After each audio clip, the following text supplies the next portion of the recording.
ప్రభువును ప్రియ రక్షకుడైన దేవుని పేరట మీ అందరికీ శుభాభివందనములు తెలియజేసుకుంటున్నాను. జీసస్ ను క్రియేషన్ మినిస్ట్రీస్ ద్వారా ఈ రీతిగా ప్రతిరోజు అనుదిన ఆహారమును మీతో పంచుకోవడానికి దేవుడిస్తున్న కృపను బట్టి దేవునికి ఎనలేని కృతజ్ఞతలు. ప్రియులారా, అందరూ ఎలా ఉన్నారు? బాగున్నారా? ప్రతిదినము ఈ యొక్క అనుదిన ఆహారం ద్వారా బలపడుతున్న మిమ్మల్ని అందరినీ బట్టి మేము ఎంతగానో దేవుణ్ణి స్తుతిస్తున్నాం. మీ అందరి కొరకు మేము ప్రార్థిస్తున్నాం. వాక్య ధ్యానంలోనికి మనం వెళ్దాము. సంఖ్యాకాండము 12వ అధ్యాయము 4వ వచనం నుండి 9 వచనములు. యెహోవా మీరు ముగ్గురు ప్రత్యక్షపు గుడారమునకు రండని హఠాత్తుగా మోషే, అహరోను, మిరియాములకు ఆజ్ఞ ఇచ్చెను. ఆ ముగ్గురు రాగా యెహోవా మేఘస్తంభములో దిగి ప్రత్యక్షపు గుడారం యొక్క ద్వారము నద్ద నిలిచి అహరోను, మిరియాములను పిలిచెను. వారిద్దరూ రాగా ఆయన, నా మాటలు వినుడి. మీలో ప్రవక్త ఇండిన యెడల యెహోవానగు నేను దర్శనమిచ్చి అతడు నన్ను తెలుసుకొనున్నట్లు కలలో అతనితో మాట్లాడుదును. నా సేవకుడైన మోషే అట్టివాడు కాడు.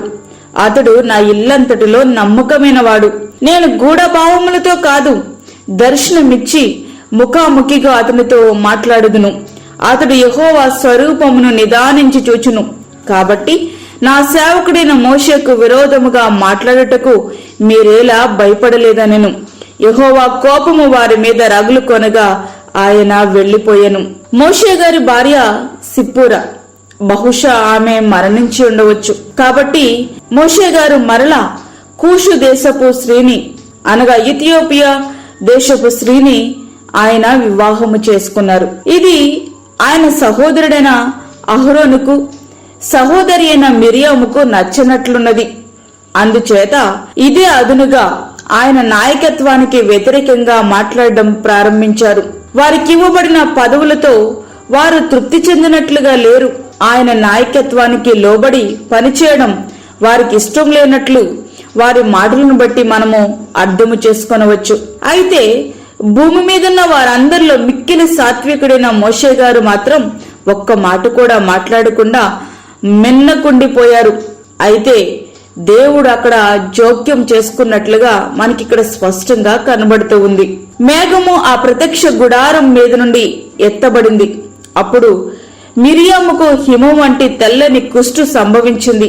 అహరోనుకు ఎట్లాంటి శిక్ష రాలేదు అంటే మోషే గారి మీద తిరుగుబాటుకు ప్రధాన కారణం మిరియామియే అయ్యుండవచ్చు. మిరియామును చూచిన అహరోను ప్రాణం తల్లడిల్లిపోయింది. ఈ పరిస్థితికి కొంత కారణం నేను కూడా అయ్యుండొచ్చని అతనికి అనిపించిందేమో. మోషే గారి పట్ల నిజమైన పశ్చాత్తాపాన్ని అక్కడ ఆయన తెలియచేస్తా ఉన్నారు. మోషే గారిని అహరోను గారు ప్రభువా అని సంబోధిస్తూ సగ మాంసము క్షీణించిన శిశు శవం వలె ఆమెను ఉండనీయకమని మోషే గారిని బతుమాలుతున్నారు. అంటే నేరుగా ఇప్పుడు ఆయన దేవుని ప్రార్థించే సాహసం చేయలేకపోయారన్నమాట.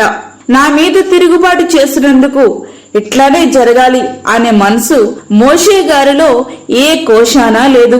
ఎలుగెత్తి దేవునికి ఆయన ప్రార్థిస్తున్నారు, ప్రభువును బతిమాలుతున్నారు. తన సహోదరుని బాగు చేయమని ఆయన బ్రతిమాలుతున్నారు.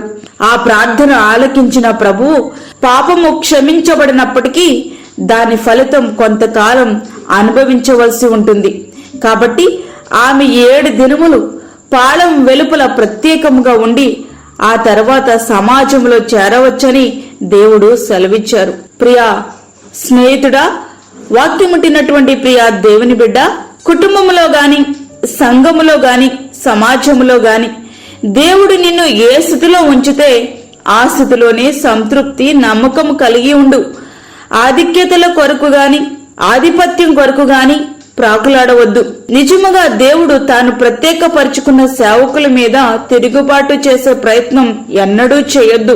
వయసులోను, జ్ఞానములోను నీకంటే వారు తక్కువ వారే కావచ్చు, కానీ దేవుడు అతనిని ప్రత్యేకపరుచుకున్నాడని, దేవుడు వారిని ఏర్పరచుకున్నాడని నీవు మాత్రం మర్చిపోవద్దు. అతని వెనుక బలము, బలగము లేకపోవచ్చు, కానీ బలవంతుడైన దేవుడున్నాడు. ఆయన కలుగు చేసుకోవడం అత్యంత ప్రమాదకరం. అదే సమయంలో తన మీద తిరుగుబాటు చేసినప్పటికీ క్షమించి ఆమె కొరకు ప్రార్థించినట్టు మనసు మనము కలిగి ఉండాలి. ప్రభు మనకు నేర్పించినది ఇదే కదా. నేను మీతో చెప్పినదేమనగా, మీరు పరలోకమందున మీ తండ్రికి మీరు కుమారులై ఉండినట్లు మీ శత్రులను ప్రేమించుడి, మిమ్మల్ని హింసించు వారి కొరకు ప్రార్థన చేయడి. మత్తయి సువార్త 5వ అధ్యాయము 44వ వచనం. అట్టి రీతిగా మన జీవితాలు సిద్ధపరచుకుంటూ దేవునికి ఇష్టమైన వారుగా తగ్గించుకుని దేవుని రాజ్యము కొరకు మనం సిద్ధపడదాం. అట్టి కృపా ధన్యత ప్రభు మనకి అనుగ్రహించునుగాక. ఆమేన్. వాక్యమైన ప్రియ దేవుని బిడ్డలారా, ప్రార్థనలో ఏకీభవించండి. పరిశుద్ధమైన తండ్రి, ప్రేమగల యేసు ప్రభువా, శ్రేష్టమైనటువంటి మరి ఒక దినాన్ని మా జీవితంలో మీరు అనుగ్రహించారు. నీకు వందనాలు. ఈ దినమంతటి కొరకు మీరు మమ్మల్ని సిద్ధపరచండి ప్రభువా. ప్రతి విధమైన శోధన, కీడు, ప్రమాదము, తెగుల నుండి మీరు మమ్మల్ని తప్పించండి. ఈ దిన అవసరతలు తీర్చండి, దీని అక్కరలు తీర్చండి. బయటికి వెళ్తున్నప్పుడు వస్తున్నప్పుడు నీ కాపుదల, నీ సన్నిధి, నీ భద్రత మాకు మా కుటుంబాలకు మీరు అనుగ్రహించండి తండ్రి. అలాగే దూరదేశంలో ఉండి ఈ యొక్క వాక్యమును విని ప్రార్థనలో ఏకీభవిస్తున్న నీ బిడ్డలందరినీ మీరు జ్ఞాపకము చేసుకునండి. వారికి తగ్గ కృపను, ఆశీర్వాదమును, దీవెనను దయచేయండి ప్రభువా. గర్భిణీ స్త్రీలను, చంటి బిడ్డలను, వృద్ధులను మీరు జ్ఞాపకము చేసుకునండి. హాస్పిటల్లో ట్రీట్మెంట్ తీసుకుంటున్నటువంటి వారిని మీరు జ్ఞాపకము చేసుకునండి. వారిని ముట్టండి, నీ చిత్తములో వారిని రక్షించండి ప్రభువా. అలాగే మా దేశ నాయకులను మీరు జ్ఞాపకం చేసుకునండి. వారు నీతి న్యాయములతో పరిపాలించుటకు సహాయం ఇచ్చేయండి. ఈ దినమంతటికి కావలసిన నీ కృపను సమృద్ధిగా మాకు దయచేసి వాక్యమైన ప్రతి ఒక్కరిని కూడా నీకు ఆత్మతో నింపి బలపరిచి నీ కృప మమ్మల్ని ఆవరించినట్లుగా సహాయం చేయమని యేసు పరిశుద్ధ నామమున అడిగి వేడుకుంటున్నాము తండ్రి. ఆమేన్. ఈ యొక్క వర్తమానములు ప్రతి దినము పంపించబడతా ఉన్నాయి. ఎవరికైనా ఈ వర్తమానములు రానట్లయితే మీరు మమ్మల్ని సంప్రదించవచ్చు. మీ యొక్క ప్రార్థన అవసరతలు మాకు తెలియచేయండి. మా ఫోన్ నంబర్ 9177377559. దేవుడు మిమ్మును మీ కుటుంబమును దీవించునుగాక. ఆమేన్. దేవుని సేవలో మీ సహోదరి అన్నామణి సాల్మన్.